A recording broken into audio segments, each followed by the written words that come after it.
6 দিনের থাইল্যান্ড সফর শেষে দেশে ফিরেছেন প্রধানমন্ত্রী শেখ হাসিনা।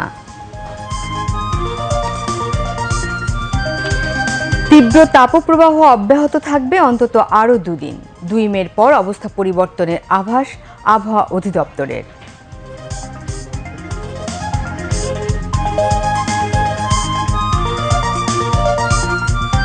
বাংলাদেশের চলমান উন্নয়নে অর্থায়ন বাড়াতে ইসলামী উন্নয়ন ব্যাংকের প্রতি অর্থমন্ত্রীর আহ্বান। গাজা ও রাফায় ইসরায়েলি হামলায় আরও 27 ফিলিস্তিনি নিহত।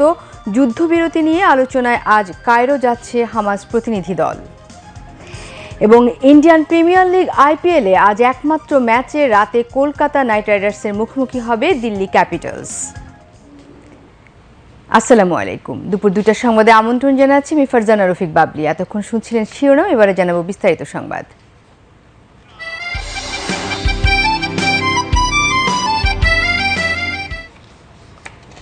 জনগণের খাদেম হতে হবে, বড় কর্তা হলে চলবে না, ওই বড় চেয়ারে বসে হবে না, মানুষের সঙ্গে মিশতে হবে। ওদের ট্যাক্সে ওদের পয়সায় আপনাদের সংসার চলে।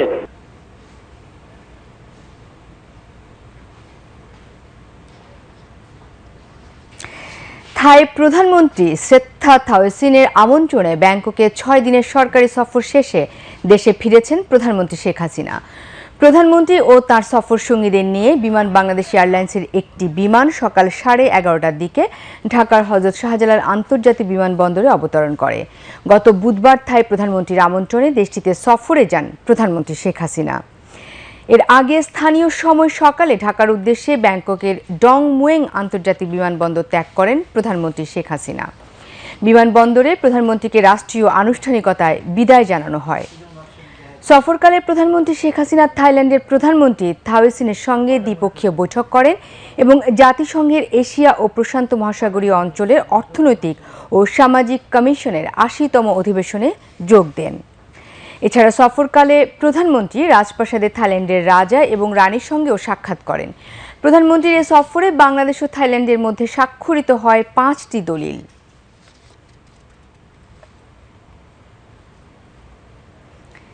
সারা দেশে চলমান তাপপ্রবাহ অব্যাহত থাকবে আরও অন্তত 2 দিন। এ সময় মানুষের অস্বস্তি আরও বাড়বে। আগামী 2 মের পর চলমান তাপপ্রবাহের অবস্থা পরিবর্তন হতে পারে। এ সময় সারা দেশে বৃষ্টি বা বজ্রসহ বৃষ্টিপাতের প্রবণতা বাড়তে পারে। ফলে তাপমাত্রা অনেকটাই কমতে পারে বলে জানিয়েছে আবহাওয়া অধিদপ্তর। রিপোর্ট মীনাক্ষী চৌধুরীর।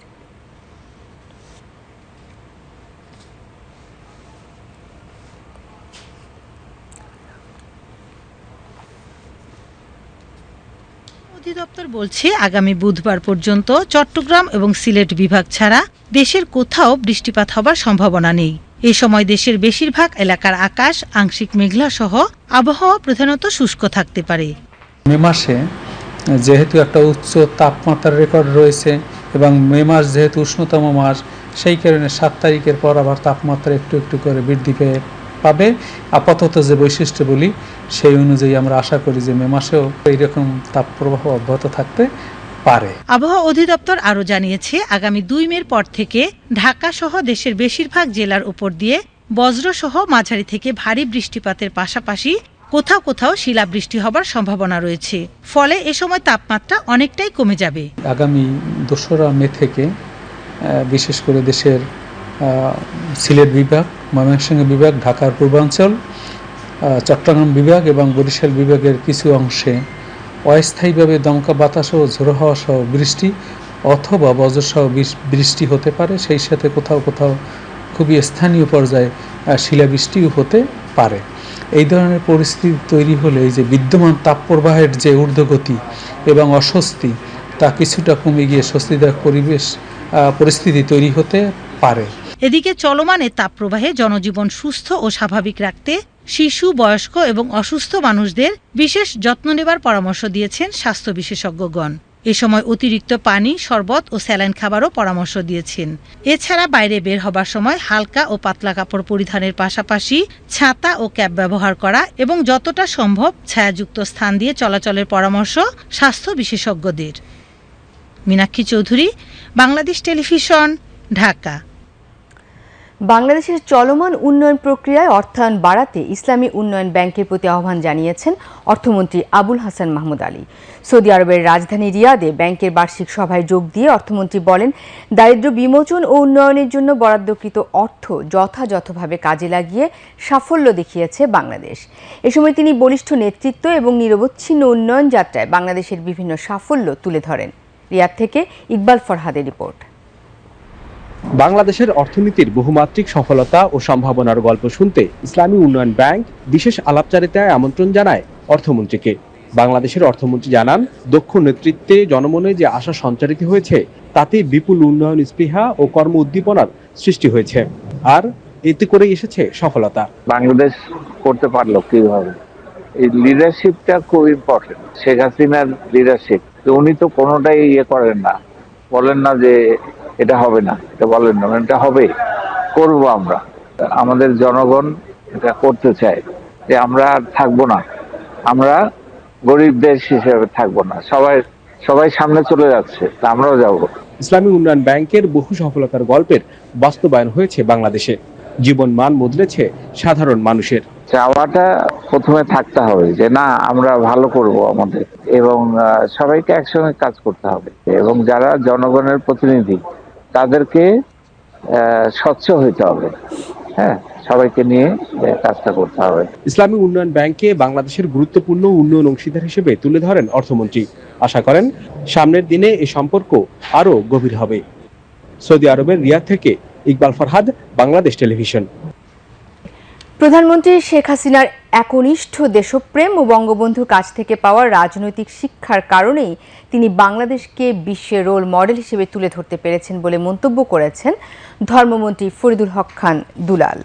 তিনি আজ রাজধানীর জাতীয় প্রেস ক্লাবে বঙ্গবন্ধু একাডেমি আয়োজিত দেশ ও জাতির উন্নয়নে বঙ্গবন্ধু কন্যা শেখ হাসিনার সফল নেতৃত্বের বিকল্প নেই শীর্ষক আলোচনা সভায় একথা বলেন। বঙ্গবন্ধু একাডেমির সহসভাপতি ইমরান হোসেনের সভাপতিত্বে আলোচনা সভায় অন্যান্যের মধ্যে আওয়ামী লীগের নেতা এম.এ. করিম, বঙ্গবন্ধু গবেষণা পরিষদের সভাপতি মোহাম্মদ গনি মিয়া বাবুল বক্তব্য রাখেন। ধর্মমন্ত্রী বলেন, হজযাত্রীদের সকল সুযোগ সুবিধা পর্যায়ক্রমে বৃদ্ধি করা হচ্ছে।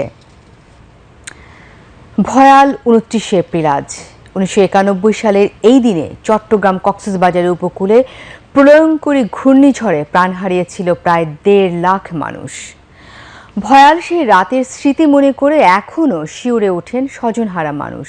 তবে বর্তমান সরকারের নানা উদ্যোগে আগের যে কোনো সময়ের তুলনায় উপকূলীয় এলাকা এখন সুরক্ষিত বলে জানিয়েছে পানি উন্নয়ন বোর্ড। চট্টগ্রাম জেলা প্রতিনিধি সাজ্জাদ হোসেনের পাঠানো তথ্য ও ছবিতে ডেস্ক রিপোর্ট। এখনও চট্টগ্রামবাসীর মনে গভীর ক্ষত তৈরি করে আছে ভয়াল সেই রাত।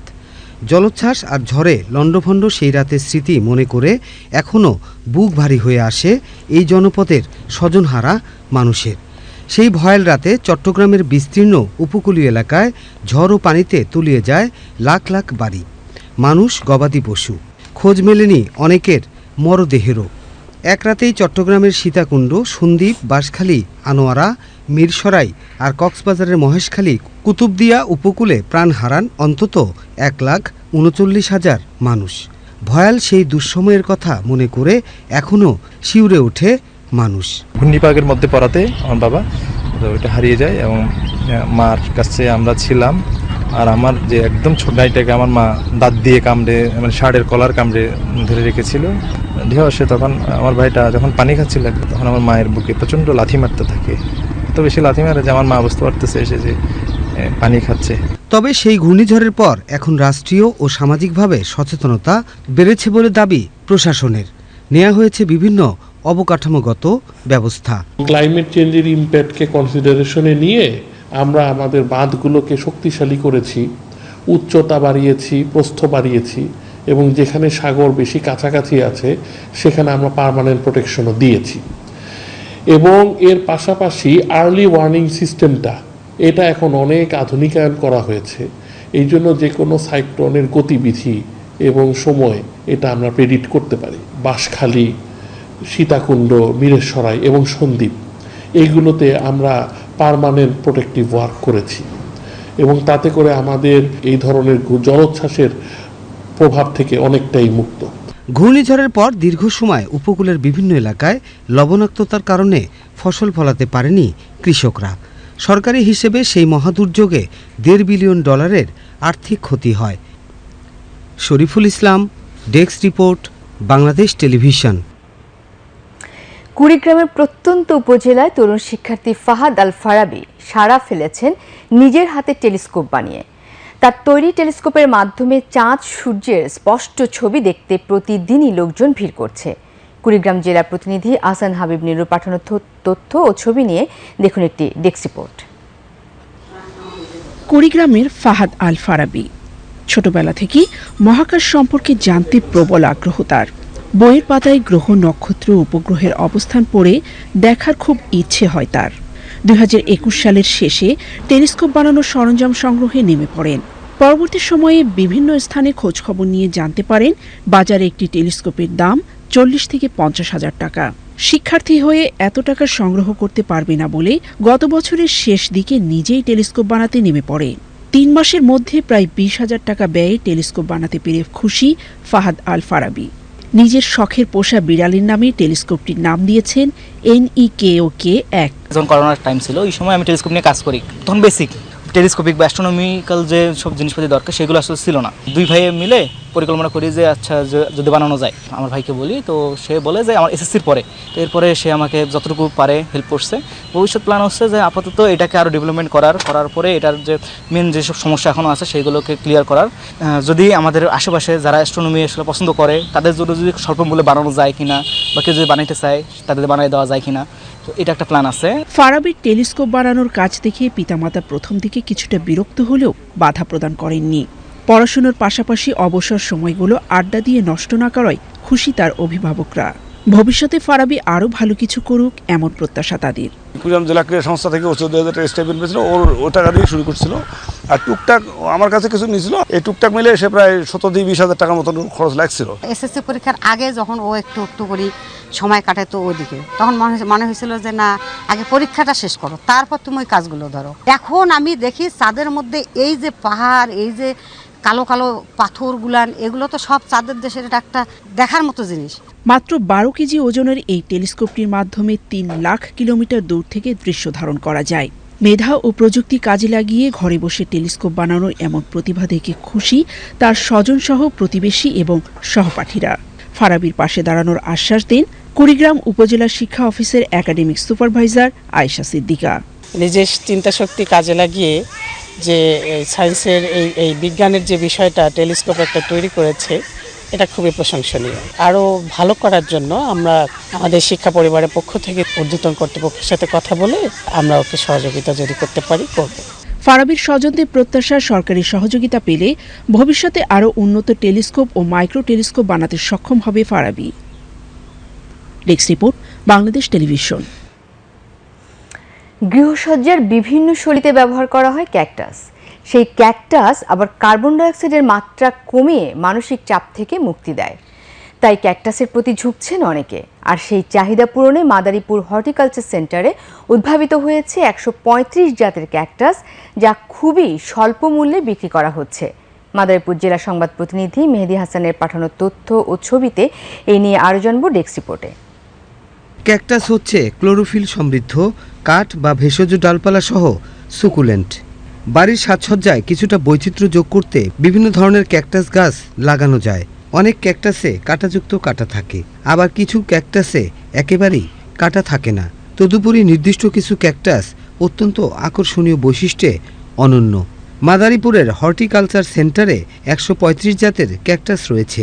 এর মধ্যে 15টি ক্যাকটাস খুবই জনপ্রিয়, যেমন আফ্রিকান দুধ গাছ, ক্রিসমাস, লেডি ফিঙ্গার, প্যারোডিয়া, পরিদুর্গ, ইঁদুরের লেজ, সাগুয়ারো, বৃদ্ধ মহিলা, ব্যারেল, পরিদুর্গ, স্টার, পালক, নীলকলামার, চাঁদ ক্যাকটাস প্রভৃতি।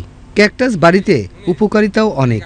এর মধ্যে অন্দর বায়ু পরিশোধন, উদ্বেগ এবং চাপ কমায়, পটভূমির শব্দ কমায়, অত্যন্ত অভিযোজিত, আর্দ্রতায় সাহায্য করে, প্রকৃতিতে থেরাপিউটিক। ইতিমধ্যে মাদারীপুরে প্রবাসী জোন হওয়ায় এই ক্যাকটাসের চাহিদা বেড়েছে। চারা কলম বিক্রির পাশাপাশি ক্যাকটাস প্রচুর বিক্রি হচ্ছে। পলিউশন করতে মাত্র অল্প সময় লাগে, 2-1 সেকেন্ড লাগে। আমি প্রায় 100 ফুল পলিউশন করাইছি। এদের চাহিদা অনেক বেশি। ক্যাকটাস সেন্টারটা নতুন করে করা হয়েছে। আমি এর আগে অনেক ক্যাকটাস নিয়েছি, এখনো নিচ্ছি। এটা প্রাথমিক অবস্থায় 5 জাতের ক্যাকটাস থাকলেও মাদারীপুরবাসীর চাহিদা বাড়ায় এখন 135 জাতের ক্যাকটাস উদ্ভাবিত হচ্ছে এবং খুবই অল্প ও সরকারি মূল্যে তা বিক্রয় করা হচ্ছে। এখানে নতুন উদ্যোক্তা আছে এবং নতুন অনেক ধনী শ্রেণী তৈরি হচ্ছে, তাদের আগ্রহটাকে টার্গেট করে আমরা এই অর্নামেন্টাল সাইড থেকে উৎপাদনে আমরা বেশি গুরুত্ব দিচ্ছি। তারই প্রেক্ষিতে আমরা ক্যাকটাস এখানে নতুনভাবে আমরা উৎপাদন শুরু করেছি। এখানে প্রাথমিক পর্যায়ে 4-5 প্রজাতির ক্যাকটাস থাকলেও আমাদের এখন প্রায় 135 থেকে 40 প্রজাতির ক্যাকটাস আমরা সংগ্রহশালা তৈরি করেছি। সারা বিশ্বে প্রায় 2000 জাতের ক্যাকটাস রয়েছে, তবে 1000 জাতের ক্যাকটাস বর্তমানে প্রচলন রয়েছে। এর মধ্যে বাংলাদেশের মাদারীপুরে সবচেয়ে বেশি জাতের ক্যাকটাস উদ্ভাবিত হবে এমনটাই আশাবাদ সংশ্লিষ্টদের। Shariful Islam, desk report, Bangladesh television. দুপুরের সংবাদ শেষ করব, তবে তার আগে শিরোনামগুলো জানিয়ে দেব আরও একবার। 6 দিনের থাইল্যান্ড সফর শেষে দেশে ফিরেছেন প্রধানমন্ত্রী শেখ হাসিনা।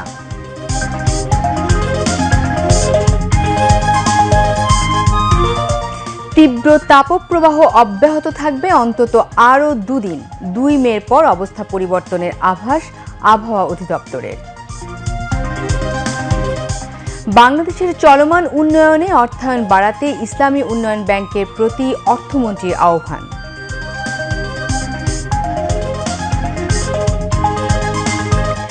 গাজা ও রাফায় ইসরায়েলি হামলায় আরও 27 ফিলিস্তিনি নিহত।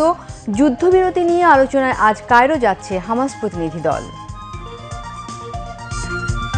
এবং ইন্ডিয়ান প্রিমিয়ার লিগ IPL-এ আজ একমাত্র ম্যাচের রাতে কলকাতা নাইট রাইডার্সের মুখোমুখি হবে দিল্লি ক্যাপিটালস। এই ছিল দুপুরের সংবাদ আয়োজন। আমাদের সঙ্গে থাকার জন্য ধন্যবাদ জানিয়ে এখনকার মতো বিদায় নিচ্ছি। খুদা হাফেজ।